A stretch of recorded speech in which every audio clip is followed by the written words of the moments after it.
Snoozecast, the podcast designed to help you fall asleep.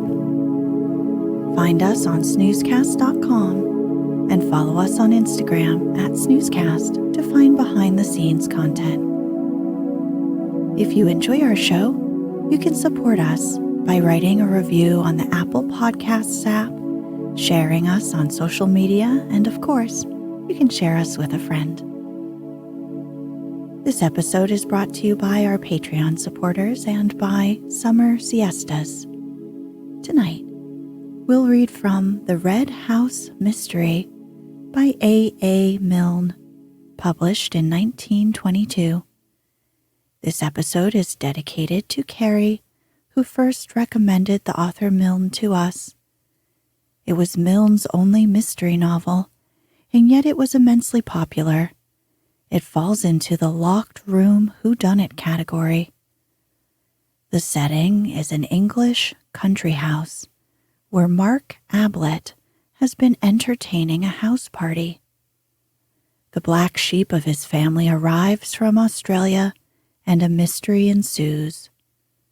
There's a preface to this book by the author that reads, "My dear father, like all really nice people, you have a weakness for detective stories and feel that there are not enough of them.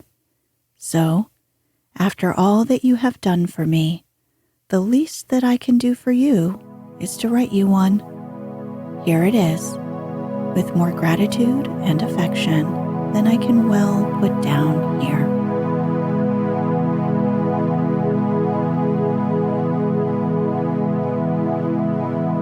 Let's get cozy. Close your eyes.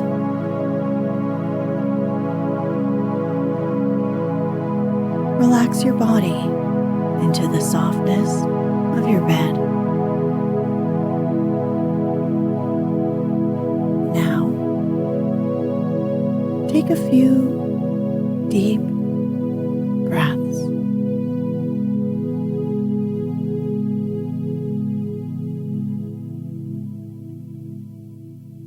Chapter 1. Mrs. Stevens.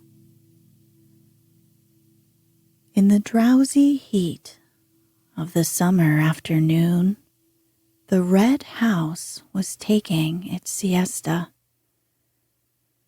There was a lazy murmur of bees in the flower borders, a gentle cooing of pigeons in the tops of the elms. From distant lawns came the whir of a mowing machine, that most restful of all country sounds, making ease the sweeter in that it is taken while others are working. It was the hour when even those whose business it is to attend to the wants of others have a moment or two for themselves. In the housekeeper's room, Audrey Stevens, the pretty parlor maid, retrimmed her best hat and talked idly to her aunt, the cook housekeeper of Mr. Mark Ablett's bachelor home. "For Joe?" said Mrs. Stevens placidly, her eye on the hat. Audrey nodded. She took a pin from her mouth, found a place in the hat for it, and said, "He likes a bit of pink." "I don't say I mind a bit of pink myself," said her aunt. "Joe Turner isn't the only one." "It isn't everybody's color," said Audrey, holding the hat out at arm's length and regarding it thoughtfully. "Stylish, isn't it?" "Oh, it'll suit you all right, and it would have suited me at your age. Bit too dressy for me now, though wearing better than some other people, I dare say. I was never the one to pretend to be what I wasn't. If I'm 55, I'm 55, and that's what I say. 58, isn't it, Auntie? I was just giving that as an example, said Mrs. Stevens with great dignity. Audrey threaded a needle, held her hand out, and looked at her nails critically for a moment, and then began to sew. Funny thing about that Mr. Mark's brother. Fancy not seeing your brother for 15 years.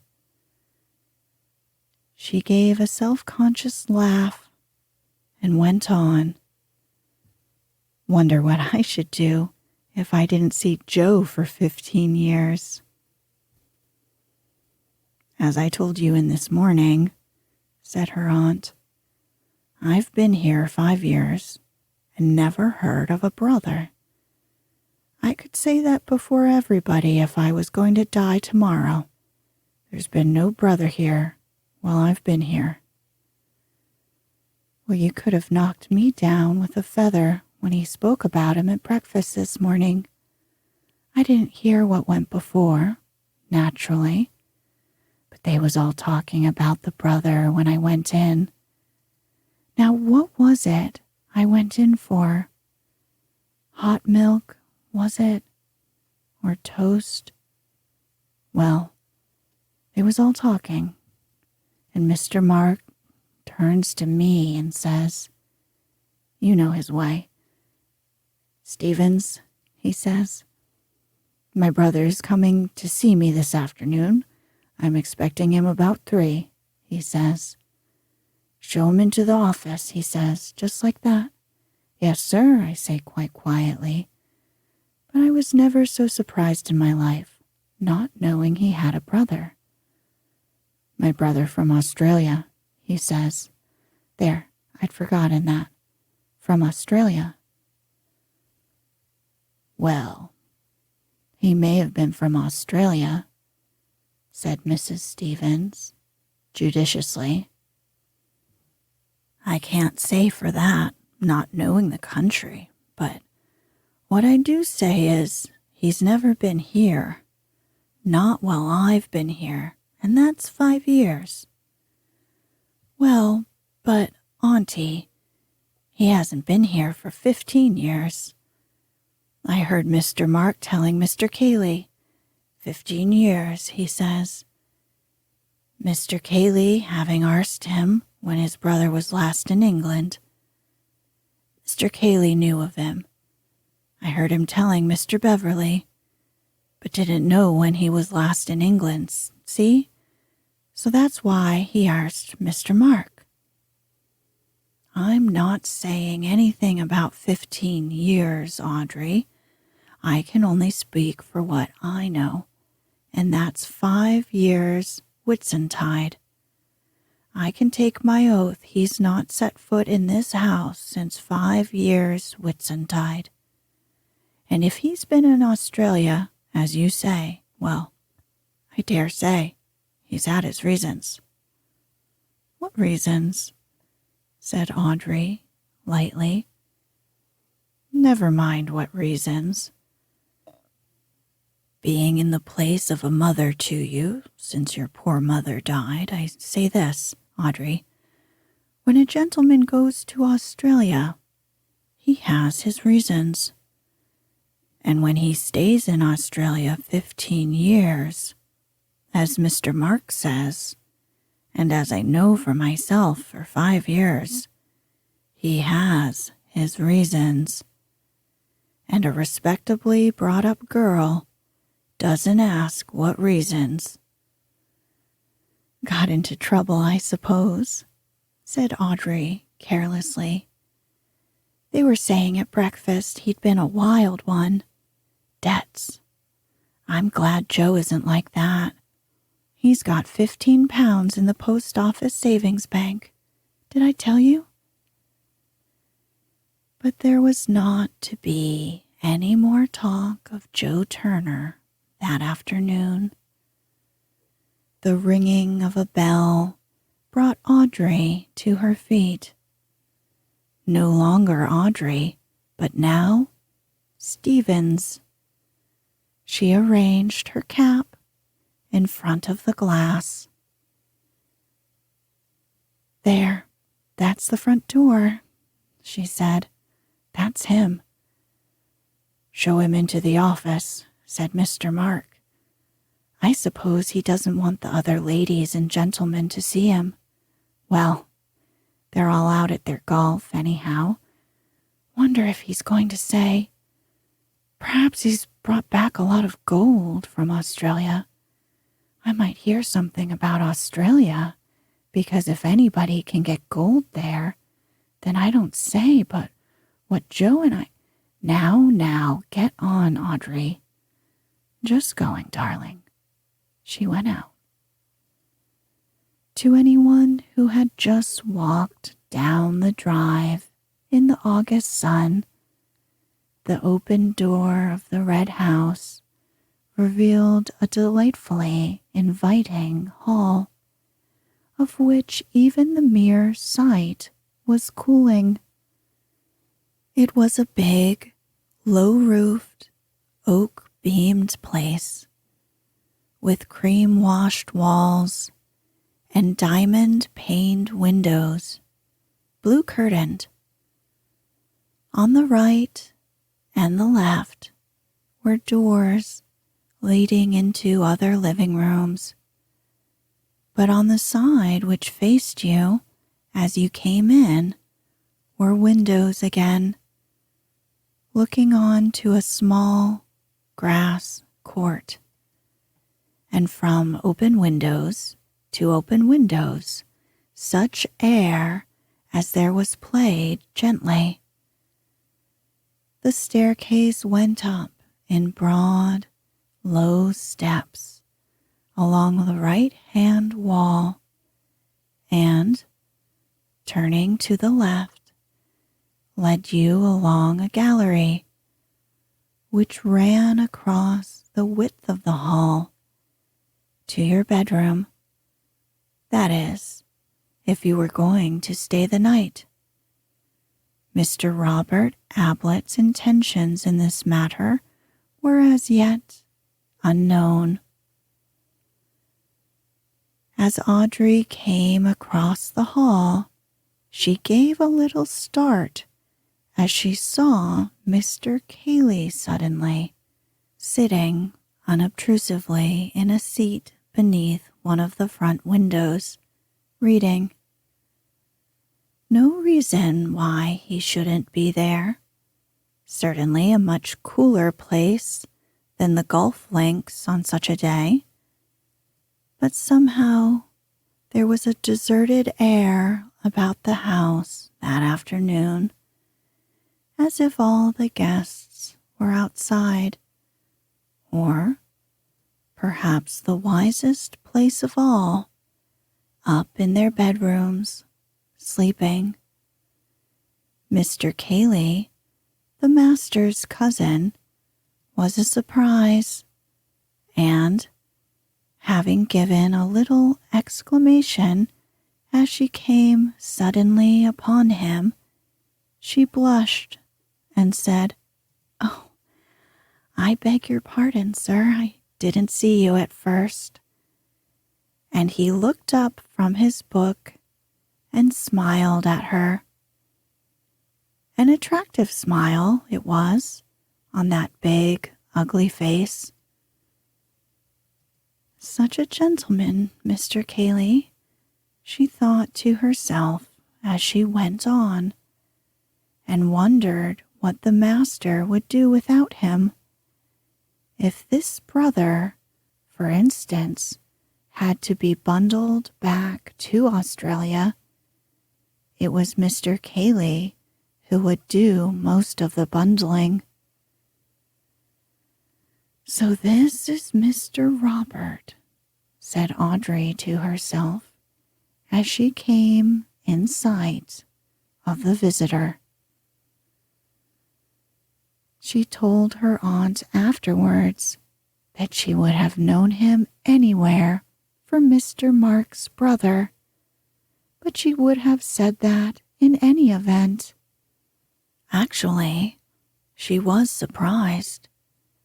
Dapper little Mark, with his neat, pointed beard and his carefully curled mustache, with his quick darting eyes, always moving from one to the other of any company he was in, to register one more smile to his credit when he had said a good thing, one more expectant look when he was only waiting his turn to say it. He was a very different man from this rough-looking, ill-dressed colonial, staring at her so loweringly. "I want to see Mr. Mark Ablett," he growled. It sounded almost like a threat. Audrey recovered herself and smiled reassuringly at him. She had a smile for everybody. "Yes, sir. He is expecting you, if you will come this way." "Oh, so you know who I am, eh?" "Mr. Robert Ablett?" "Aye, that's right. So he's expecting me, eh? He'll be glad to see me, right?" "If you will come this way, sir," said Audrey primly. She went to the second door on the left and opened it. "Mr. Robert she began, and then broke off. The room was empty. She turned to the man behind her. "If you will sit down, sir, I'll find the master. I know he's in, because he told me that you were coming this afternoon." "Oh." He looked round the room. "What do you call this place, eh?" The office, sir." "The office?" "The room where the master works, sir." "Works, eh? That's new. Didn't know he'd ever done a stroke of work in his life." "Where he writes, sir," said Audrey, with dignity.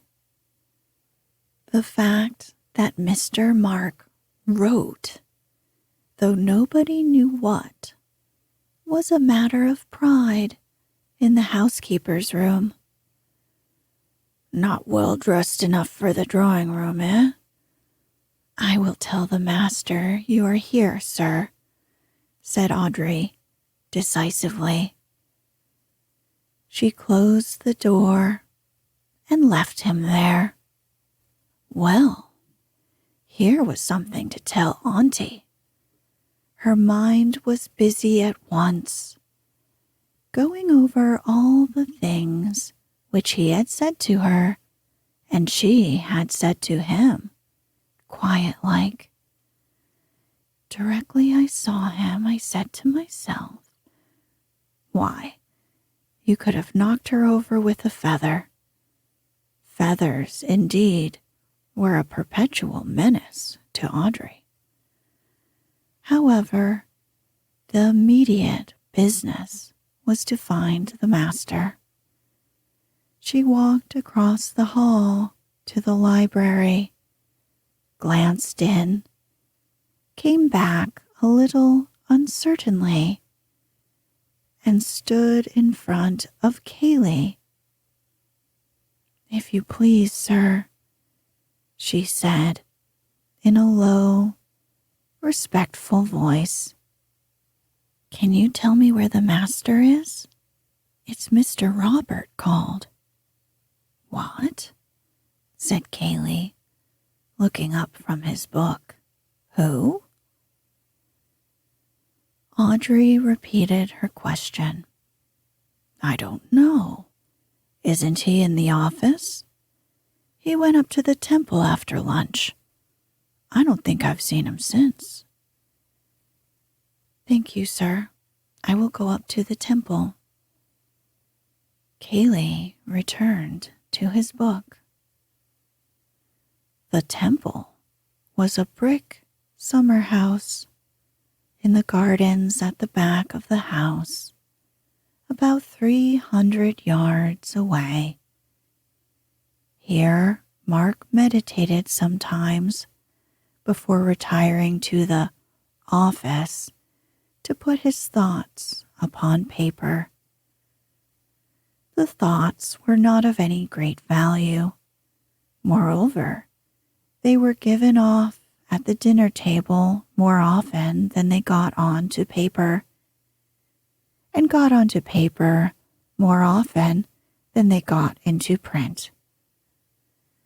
But that did not prevent the master of the Red House from being a little pained when a visitor treated the temple carelessly, as if it had been erected for the ordinary purposes of flirtation and cigarette smoking. There had been an occasion when 2 of his guests had been found playing fives in it. Mark had said nothing at the time, save to ask with a little less than his usual point whether they couldn't find anywhere else for their game. But the offenders were never asked to the Red House again. Audrey walked slowly up to the temple, looked in, and walked slowly back. All that walk for nothing. Perhaps the master was upstairs in his room, not well dressed enough for the drawing room. Well, now, Auntie, would you like anyone in your drawing room with a red handkerchief round his neck and great big dusty boots and, listen, one of the men shooting rabbits? Auntie was partial to a nice rabbit and onion sauce. How hot it was! She wouldn't say no to a cup of tea. Well, one thing, Mr. Robert wasn't staying the night. He hadn't any luggage. Of course, Mr. Mark could lend him things. He had clothes enough for 6. She would have known him anywhere for Mr. Mark's brother. She came into the house.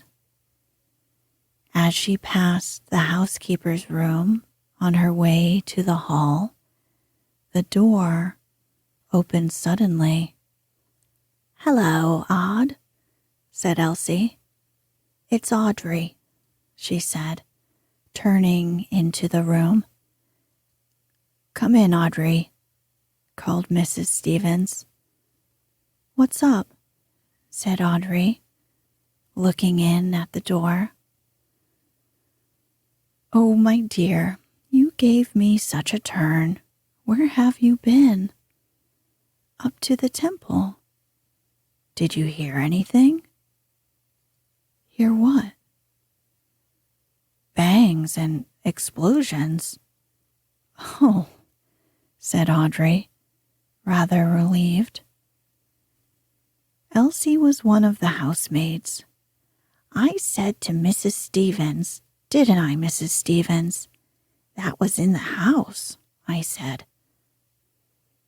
Audrey looked at her aunt and then at Elsie.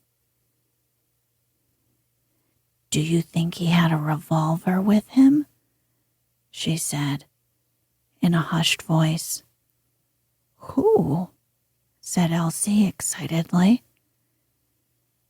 "That brother of his from Australia. I said as soon as I set eyes on him, 'You're a bad lot, my man.' That's what I said, Elsie, even before he spoke to me. Rude." She turned to her aunt. "Well, I give you my word." "If you remember, Audrey, I always said there was no saying with anyone from Australia.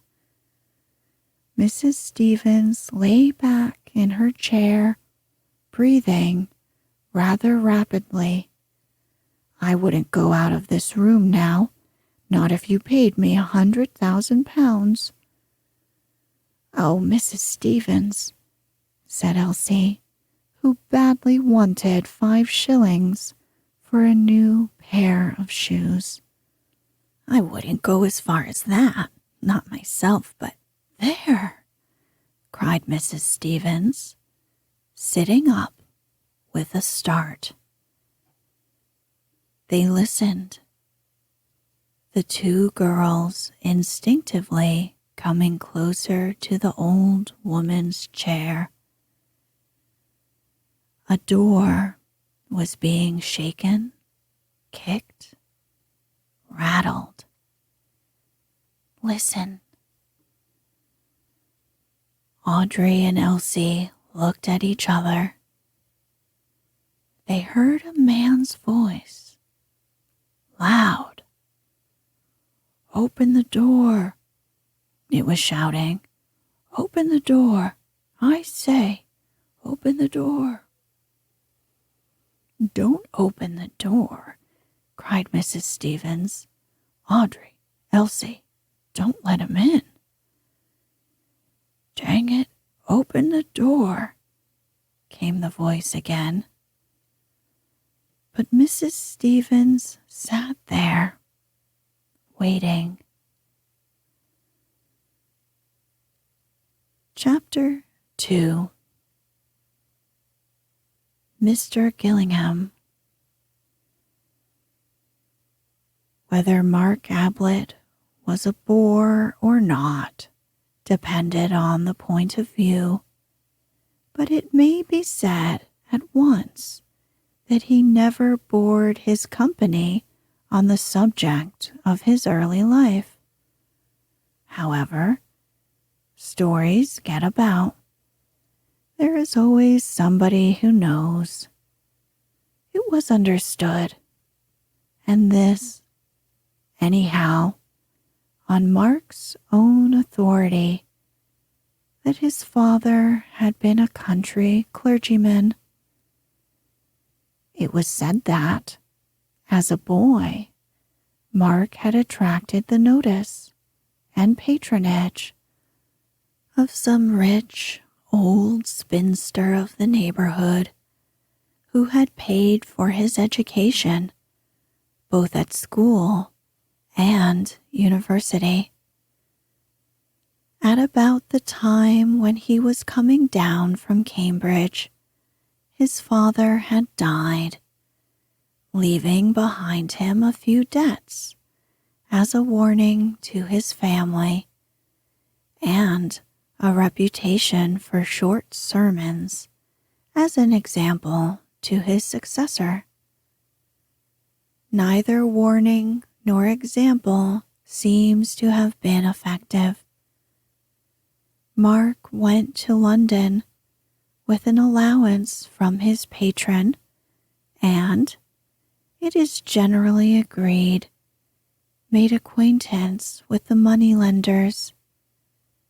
He was supposed, by his patron and any others who inquired, to be writing. But what he wrote, other than letters asking for more time to pay, has never been discovered. However, he attended the theaters and music halls very regularly, no doubt with a view to some serious articles in the Spectator on the decadence of the English stage. Fortunately, from Mark's point of view, his patron died during his 3rd year in London and left him all the money he wanted. From that moment, his life loses its legendary character and becomes more a matter of history. He settled accounts with the money lenders, abandoned his crop of wild oats to the harvesting of others, and became in his turn a patron. He patronized the arts. It was not only moneylenders who discovered that Mark Ablett no longer wrote for money. Editors were now offered free contributions as well as free lunches. Publishers were given agreements for an occasional slender volume in which the author paid all expenses and waived all royalties. Promising young painters and poets dined with him, and he even took a theatrical company on tour, playing host and lead with equal lavishness. He was not what most people call a snob. A snob has been defined carelessly as a man who loves a lord, and, more carefully, as a mean lover of mean things, which would be a little unkind to the peerage if the definition were true. Mark had his vanities, undoubtedly, but he would sooner have met an actor-manager than an earl.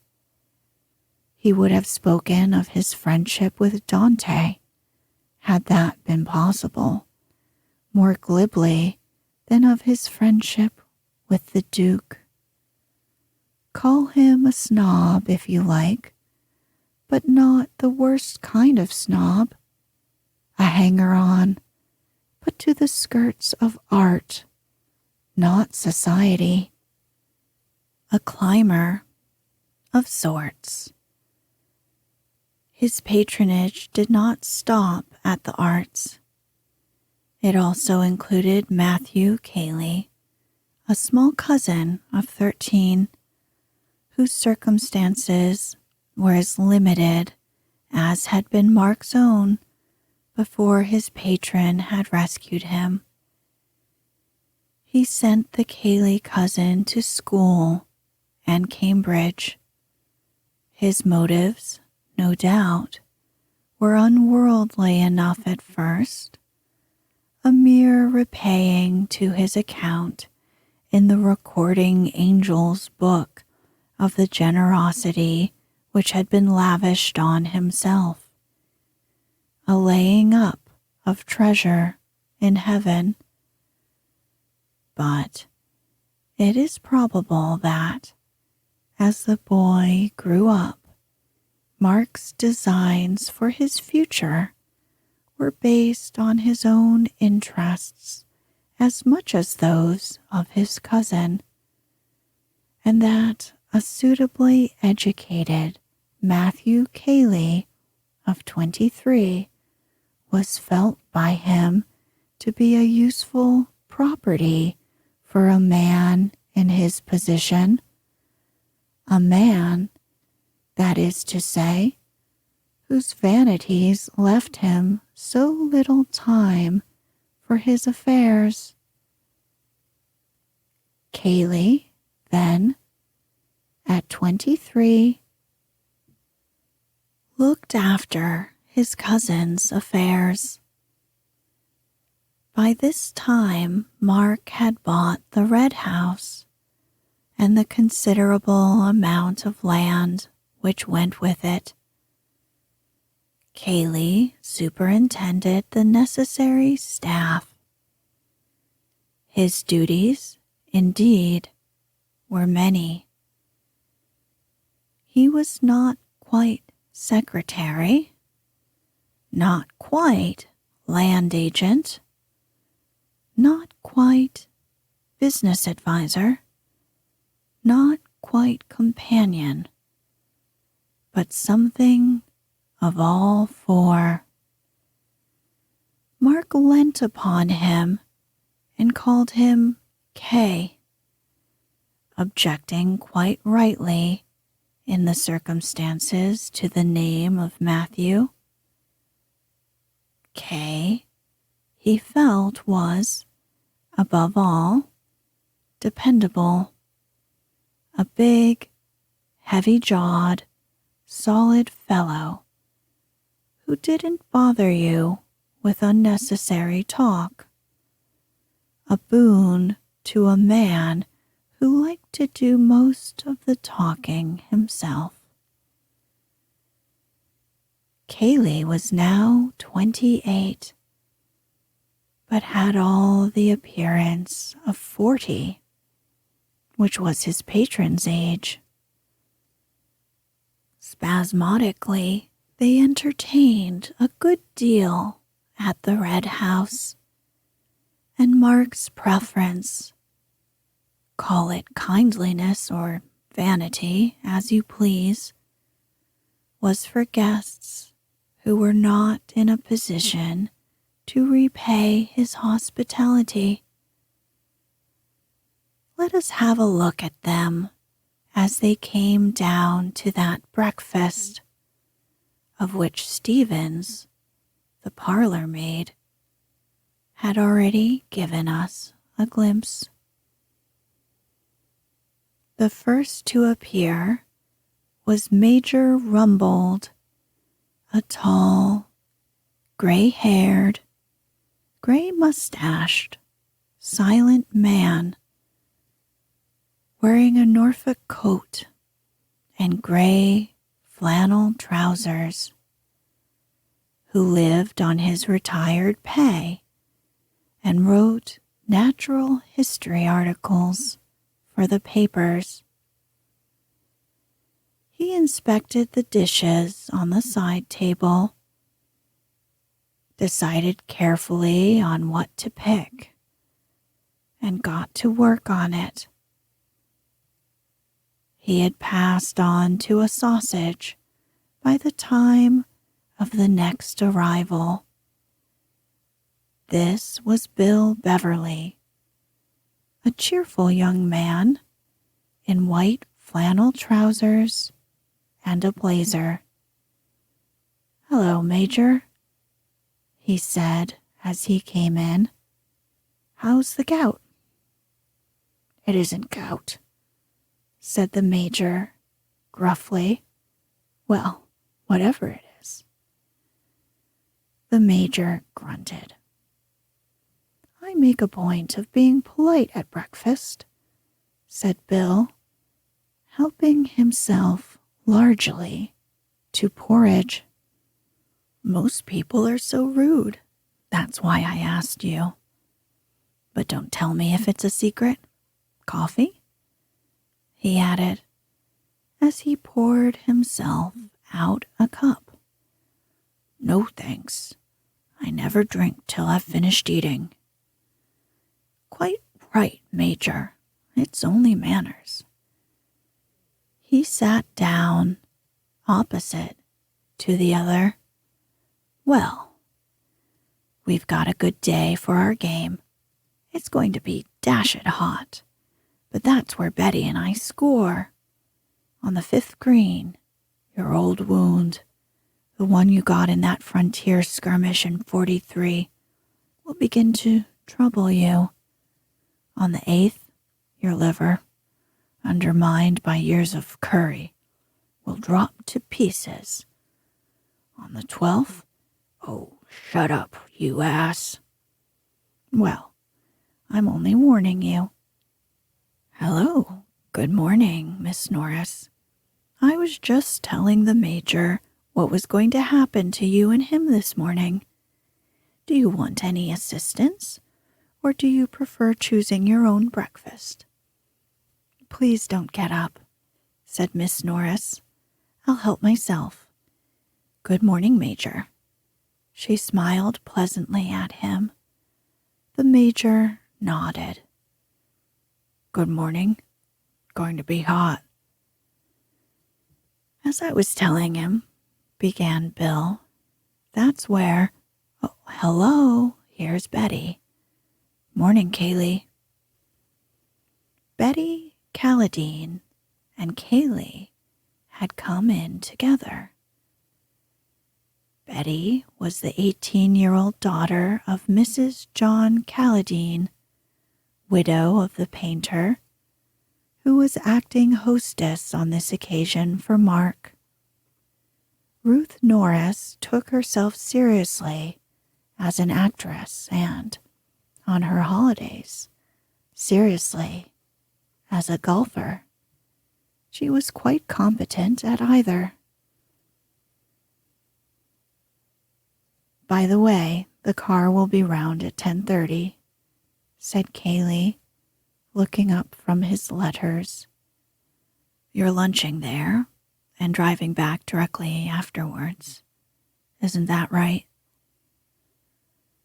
"I don't see why we shouldn't have 2 rounds, said Bill, hopefully.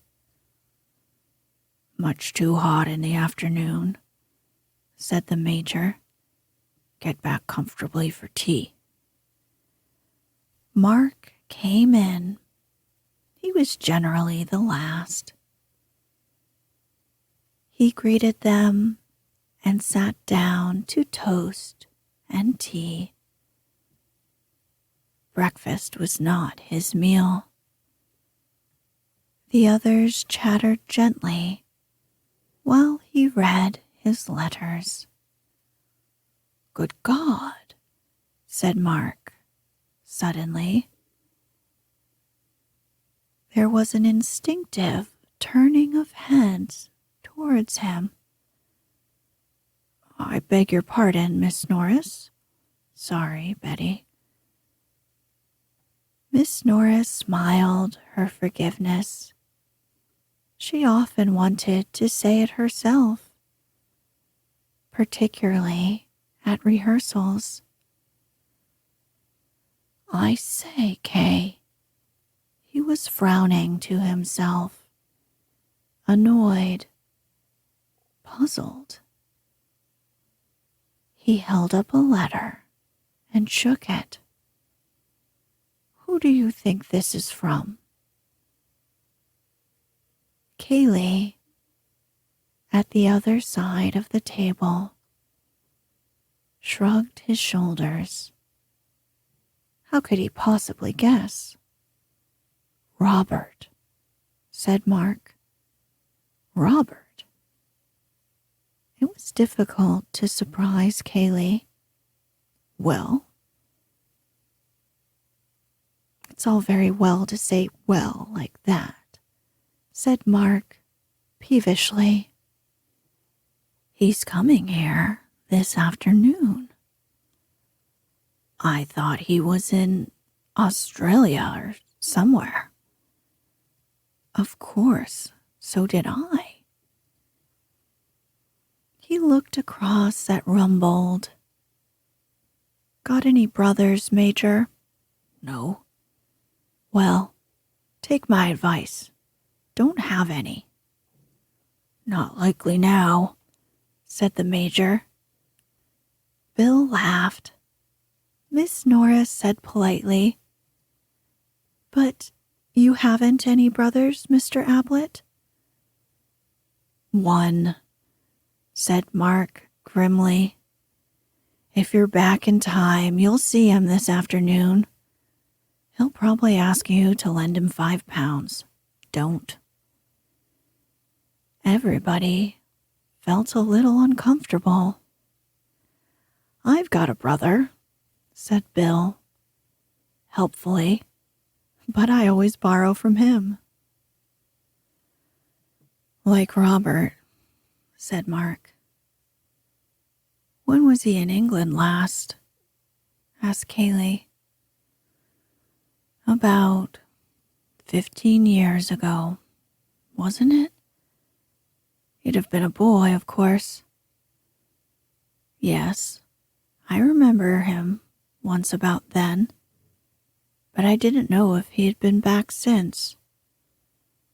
"No, not to my knowledge." Mark returned to his letter. "Personally," said Bill, think relations are a great mistake." "All the same," said Betty a little daringly, "it must be rather fun having a skeleton in the cupboard." Mark looked up, frowning. "If you think it's fun, I'll hand him over to you, Betty. If he's anything like he used to be, and like his few letters have been, well, Kay knows." Kaylee grunted.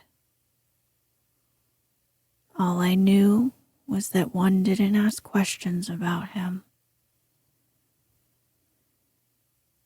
It may have been meant as a hint to any too curious guest not to ask more questions, or a reminder to his host not to talk too freely in front of strangers,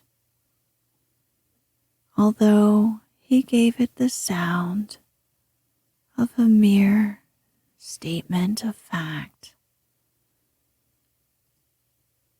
But the subject dropped, to be succeeded by the more fascinating one of the coming foursome.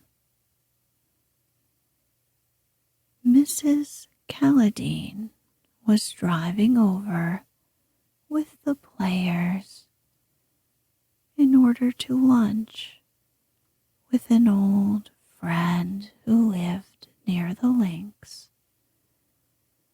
and Mark and Kaylee were remaining at home on affairs.